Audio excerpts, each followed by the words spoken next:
साथियों, मणिपुर में जो चल रहा है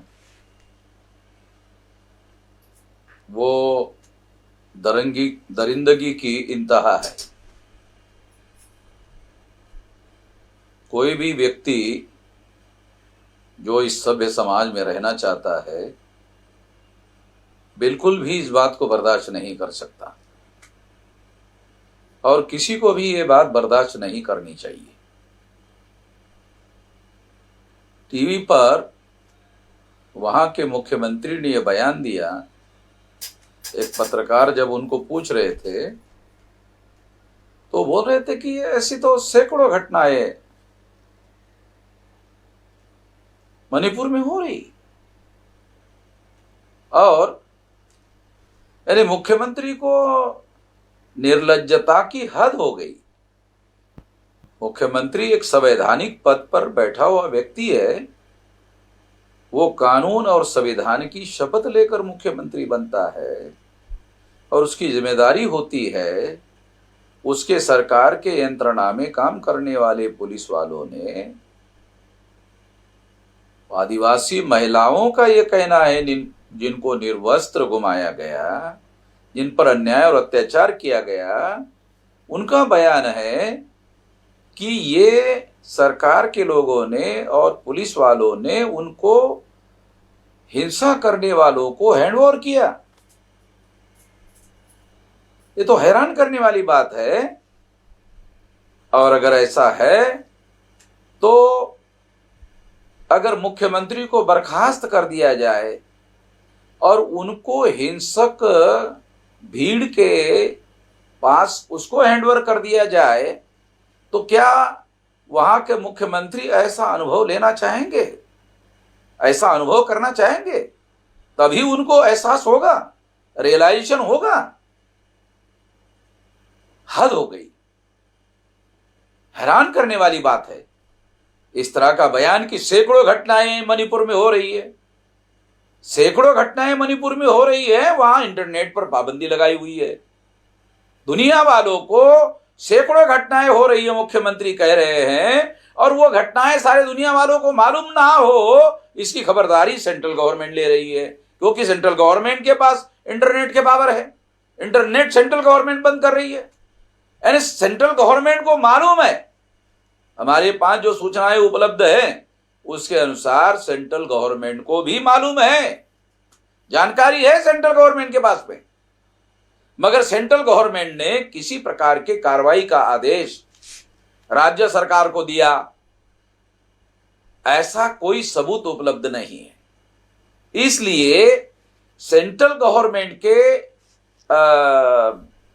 इनएक्शन की वजह से, यानी किसी प्रकार की एक्शन ना करने की वजह से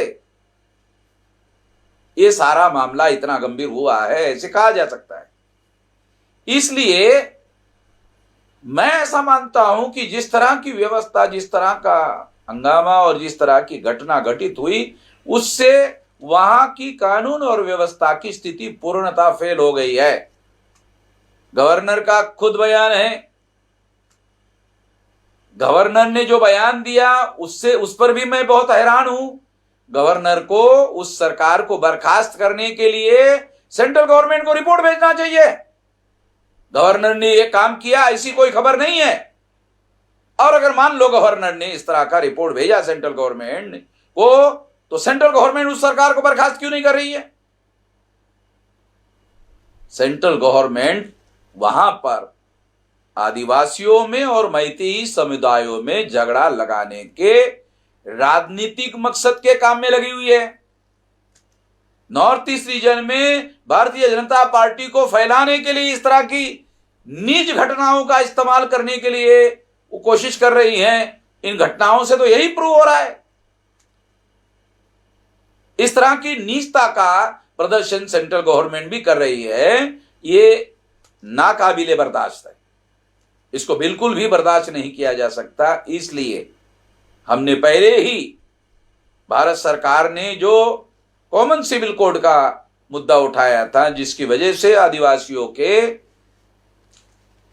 जो कस्टमरी लॉज है वो खत्म होते हैं, उसके विरोध में भारत बंद का हमने ऐलान किया था।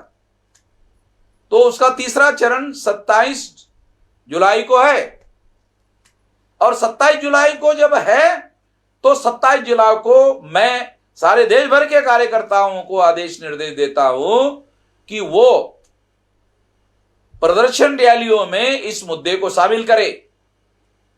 भारत बंद में तो वो शामिल ही है, प्रदर्शन रैलियों में इस मुद्दे को शामिल करे, और शामिल करके जिला लेवल पर सारे देश में 31 स्टेट में ये प्रदर्शन रैलियां किया जाए, कमिश्नरी लेवल पर किया जाए, डिस्ट्रिक्ट लेवल पर किया जाए, तहसील लेवल पर किया जाए, ब्लॉक लेवल पर किया जाए, ग्राम पंचायत लेवल पर किया जाए। सारे देश के कार्यकर्ताओं को मैं आदेश निर्देश देता हूं कि जहां जहां भी हम लोग संगठित रूप से काम कर रहे हैं वहां वहां संगठित होकर प्रदर्शन रैलियां प्रोटेस्ट करने के लिए, विरोध करने के लिए पूरी ताकत लगाकर बड़े पैमाने पर इसको किया जाए। हम सारे देश भर में सोशल मीडिया में इसका कैंपेन शुरू कर रहे हैं, उसके साथ साथ सारे देश भर में इससे संबंधित पर्चे निकाल रहे हैं। ये पर्चे सोशल मीडिया में वायरल किए जाएंगे।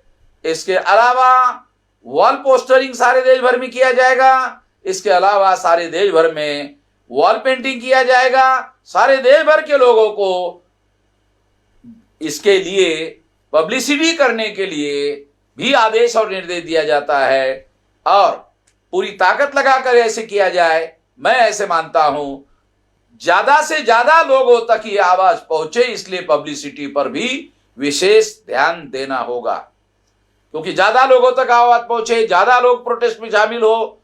अगर ये हमारा मकसद है तो निश्चित रूप से पब्लिसिटी पर भी हमारे कार्यकर्ताओं को ज्यादा से ज्यादा ध्यान देना होगा।